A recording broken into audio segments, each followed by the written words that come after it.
is Tara the OT. I'm here, homebound with my kids, and we're going through our kitchen just to look for things that everybody has that they can make an OT lesson out of. So one thing that we found was tongs. Any size tongs are fine. These are big ones, so they're probably a little harder, especially for those little hands. But if you have a bigger kid with something like this, the salad tongs would be fine. I also have one like this.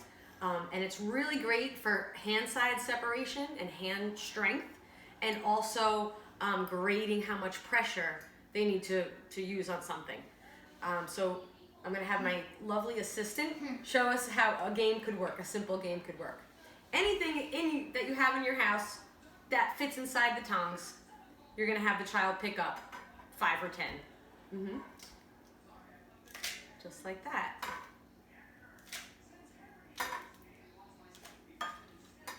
Good job, Marin. Very good. All right, our next activity, if you have some napkins or paper towels and a whisk, this is a great activity, especially for the little guys when they're learning how to use 2 hands together. Okay, so one thing that you can do is take a napkin and crumple it up. They would have to crumple it up with 2 hands, get it really tight, and then they're gonna stick it inside the whisk. And repeat.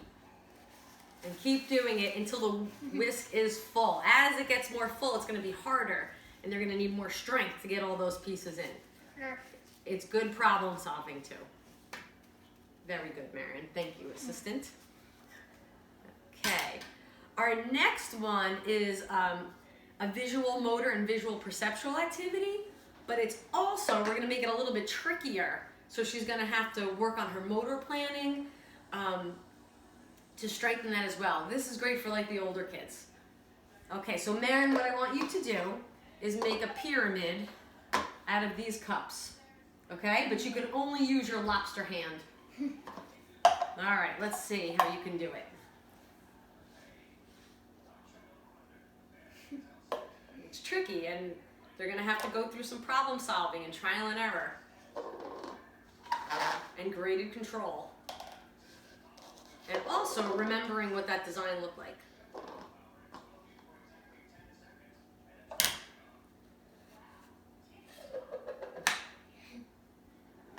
Very good. Thank you, assistant. The next thing that most people have is some toothpicks. You can do tons of things with toothpicks. It's great to work on your tip-to-tip pincer grasp and your hand side separation, but we're gonna make it a little tougher. Mary, could you pick up these toothpicks one at a time and get it back into the box? You can leave the box still, but if you want to make it a little tougher for the kid, you can move the target back and forth. So they're really working more on their eye-hand coordination. Mary, can you stand on one foot and do this? Okay, she is. Oh! We lost one already, so it gets a little tougher. Stand on one foot. Good. Is that tougher? Yeah. Okay. Good. All right. And then for the last one, I want you to switch to the other hand. Use this hand and stand on one foot. So using your non-dominant hand to do the same thing makes it even harder. Good job. That was great. Okay, and for our last thing that most people have in their kitchen are these little cupcake wrappers. It's really good to work on shifting and in-hand manipulation, just trying to separate them. So can you separate about 3 of them, Marin? Very good. Shifting with her fingers. If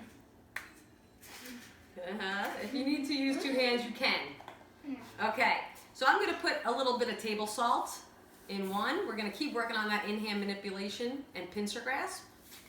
And I want you to try to get the same amount of salt in each cup, okay? So you're going to take a little bit with your 3 fingers there, and we're trying to load up each cup with the same amount of salt.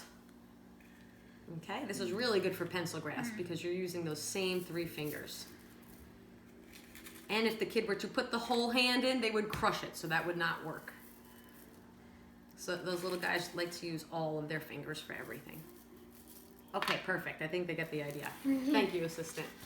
Anyway, this is Miss Tara the OT. These are just some simple things that you can try while we're stuck in our house, and you don't have to go out to the store. We have a lot of this stuff in our kitchens already. Okay, I hope this is helpful. Thanks. Bye.